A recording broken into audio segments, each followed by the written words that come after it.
Let F is homomorphism from G to G bar. If Fg is equal to G bar, obviously, then F inverse G is equal to this set. This set contains the element of G such that Fx is equal to G. Then this is equal to G times kernel F. So this result we prove first by showing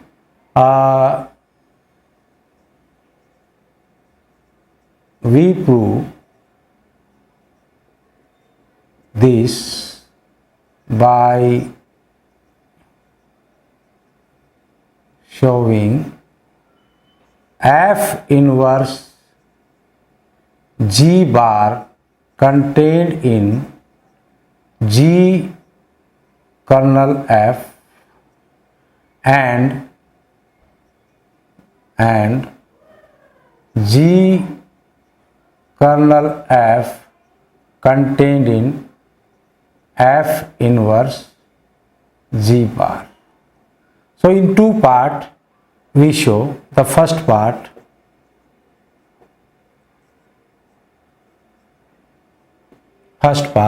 let some element of this set,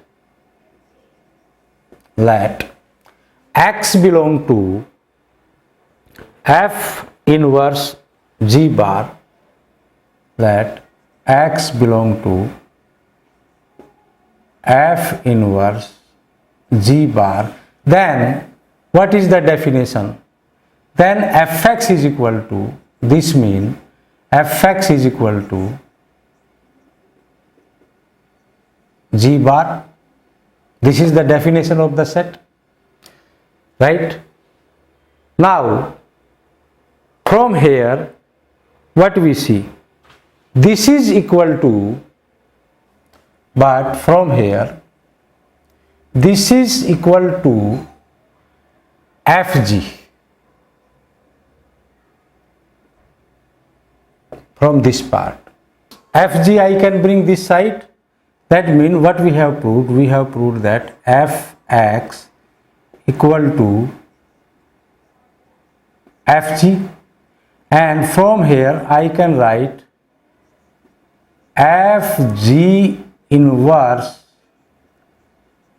Fx is equal to identity. Obviously this identity we take from this because these two elements are from the G bar.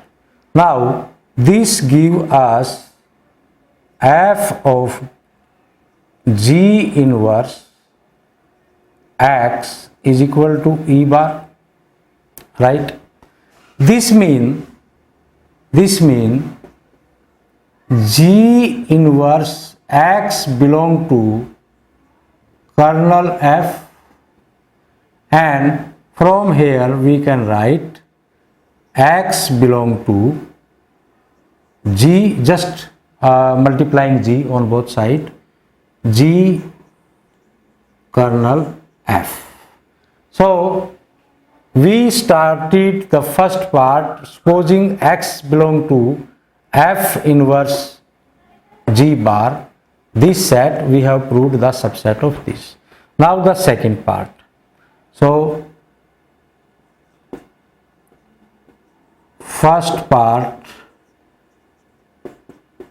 is proved. Now we prove the second part. Okay.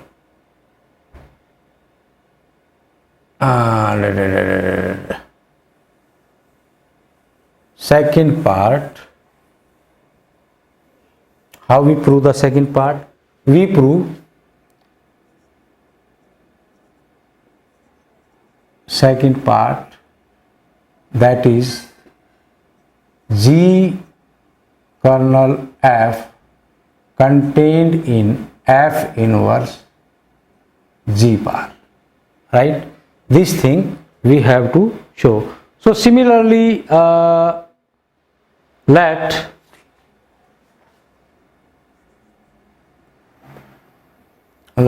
some element K belong to kernel F. This mean what we get? We get G K belong to G kernel F because it is coset. This means G K belong to G kernel F because it is coset, right? Now this means F is homomorphism and this element belong to this. That means we can say GK is equal to some G bar. This means, what is the definition of this? This means, this shows that element of this mean G kernel F contained in this set, contained in F inverse G, right? So the second part was proved. As the